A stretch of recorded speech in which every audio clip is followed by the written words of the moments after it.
se combinent pour dire que d'un point de vue de la logique électorale et politique corse, il est essentiel que nous soyons en tête.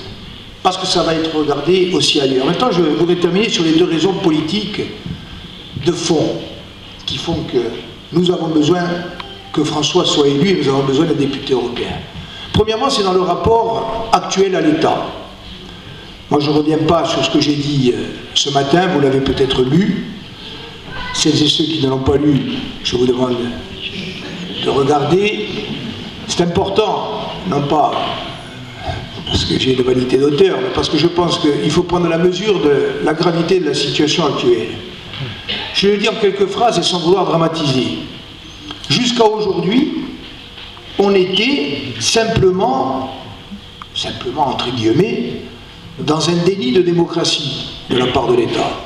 C'est-à-dire que nous avions en face de nous un État, des gouvernants, des représentants de l'État au plan administratif, qui se contentaient de traiter par le silence et par le mépris la demande exprimée par les Corses à travers le suffrage universel.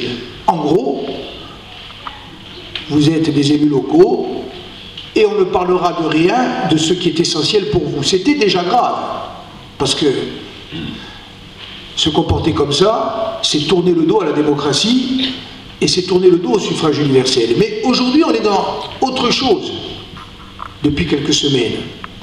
On est passé d'une abstention et d'une indifférence qui confine au mépris à un combat organisé, une stratégie, j'emploie le terme à dessein parce qu'il correspond à la réalité de la situation, à une croisade contre la majorité territoriale nationaliste. Non pas seulement pour nous empêcher d'avancer, mais cette fois-ci pour nous faire reculer, pour nous faire perdre. Et pour faire reculer la Corse, et pour la faire perdre. Donc, la hauteur de la barre, elle a augmenté. Et il y a un piège terrible dans cette attitude. Le piège, il est clair. Je reviens un instant sur les logiques mortifères qui sont à l'œuvre depuis quelques semaines, depuis quelques mois. Souvent avec des actes qui sont d'origine différente, on ne connaît pas les auteurs, on ne connaît pas leur motivation, mais ce que je remarque, c'est que de 2015 à 2017, il n'y avait plus ça. Et que, à travers le climat politique qu'on est en train d'instituer en Corse, du fait notamment de cette politique de l'État, on laisse un espace pour que ce type de dérive renaisse. Et quelquefois même, on les exacerbe. Et donc, il y a un piège terrible parce qu'il y a un danger pour la société corse. Et deuxièmement, l'attitude de l'État, elle peut conduire beaucoup à penser que finalement, la démocratie ne sert à rien. Parce que si on gagne des élections avec 56%, 60, 70%, et qu'on nous dit, mais de toute façon, même si vous gagnez 10 élections de suite, quel que soit le score, on ne parlera jamais de peuple corse, on ne parlera jamais de co-officialité, on ne parlera jamais de statut de résident, on ne parlera jamais de rapprochement des prisonniers politiques. C'est Liberbou, en 1975, qui disait, même 200 000 Corses autonomistes ne feront pas changer la Constitution. Et pourtant, je reste persuadé qu'il n'y a pas d'autre chemin que la démocratie. Donc, le mur qui est en face de nous, ce mur d'indifférence, de mépris et de refus, il faut bien que nous trouvions les moyens de l'escalader et de le contourner. Et le seul moyen, c'est de continuer à gagner au plan électoral, de continuer à construire au plan politique et de trouver des partenaires et des alliés. Et ça, c'est la première raison. En une semaine, on a eu la visite de ce groupe parlementaire et on a l'élection européenne. C'est-à-dire que là où on veut nous isoler, là où on veut nous stigmatiser, là où on veut dire que nous serions dans une logique de repli et d'enfermement, grâce au travail politique, grâce à la lucidité, grâce à ce que font nos 3 députés à Paris, grâce à ce qu'a fait François lorsqu'il a été député européen, Max avant lui, eh bien nous trouvons des gens qui nous écoutent, à gauche et à droite, et des gens qui disent, oui, il y a un peuple corse, oui, il y a une langue qui doit être enseignée, oui, l'autonomie, c'est le droit commun de toutes les îles. Et lorsque nous aurons un député européen, nous allons retrouver celles et ceux qui sont nos partenaires en Europe, les Basques, les Catalans, les Écossais, les Sardes, toutes celles et tous ceux qui sont des peuples sans État et qui sont nos partenaires naturels. Nous allons être adossés à un groupe qui sera un groupe majeur. Parce que les Verts en Allemagne aujourd'hui, vont être très probablement les gagnants de l'élection européenne. Et donc nous allons trouver des appuis que nous ne pourrons pas avoir avec la même force si nous n'avons pas de députés européens. Ça, c'est un enjeu pour moi qui est fondamental dans la réponse qu'il convient d'apporter à l'État. Je ne résiste pas, et je termine, à la gourmandise de vous lire la réponse à la lettre que nous avons co-signée avec Francesco Pirro, l'ancien président de la Junta de Sardaigne, et Francine Armengol, la présidente des Baléares. Et ça, après les enjeux par rapport à l'État français, les enjeux par rapport à l'Europe. Ça a été dit tout à l'heure, Nanette Maupertuis fait un travail remarquable. Elle est élue au Conseil des régions. Elle représente la Corse là-haut. À titre d'exemple, elle a fait adopter à l'unanimité un rapport qui démontre de façon scientifique, c'est sa formation, ce que sont les contraintes pour les entreprises et pour les salariés lorsqu'il y a insularité.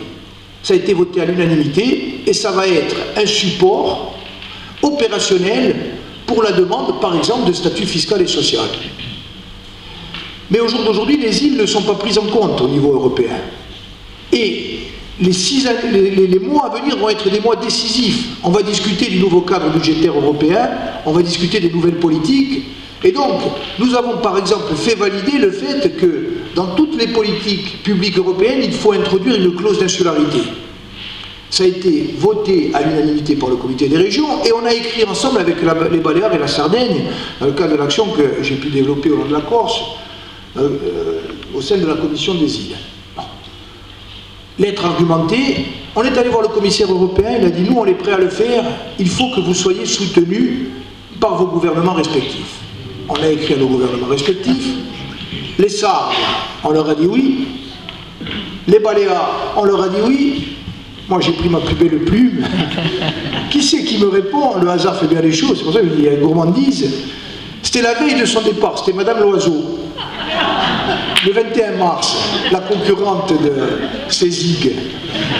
Donc, elle me fait une réponse indigente dans laquelle, en gros, elle me dit « Vous demandez, vous avez raison, pour l'instant, vous n'avez rien, et avec nous, vous n'aurez rien. » Voilà. Donc, si vous voulez qu'il y ait quelqu'un là-haut pour dire « Ça, c'est pas possible. Nous, la Corse, on est une île de Méditerranée. On a des besoins spécifiques en termes de transport, en termes de fiscalité, en termes d'agriculture, en termes de langue, etc.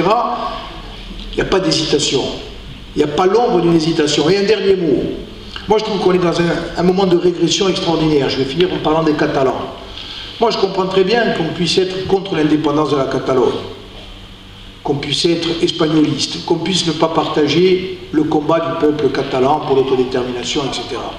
Mais quand je vois que, à quelques centaines de kilomètres, dans une grande démocratie européenne, il y a des représentants de la société civile, des responsables politiques, des élus, des ministres, qui sont aujourd'hui en prison et qui risquent 20 ans de prison, pas un risque théorique, dans quelques semaines, ils vont être probablement condamnés à 20 ans de prison, pour avoir organisé un scrutin, pour avoir, même si ce scrutin est illégal, on va aujourd'hui en Europe condamner des démocrates à 20 ans de prison parce qu'ils ont mis une urne et qu'ils ont demandé au peuple de s'exprimer, y compris pour s'exprimer contre leurs idées.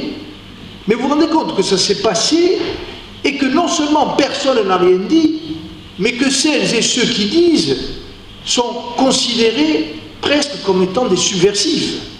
Mais attendez, si on accepte ça, on accepte tout. Si l'Europe c'est ça, ça veut dire qu'il n'y a plus d'Europe. Alors, je termine. La campagne, elle a été ce qu'elle a été. Ce soir, on est quoi?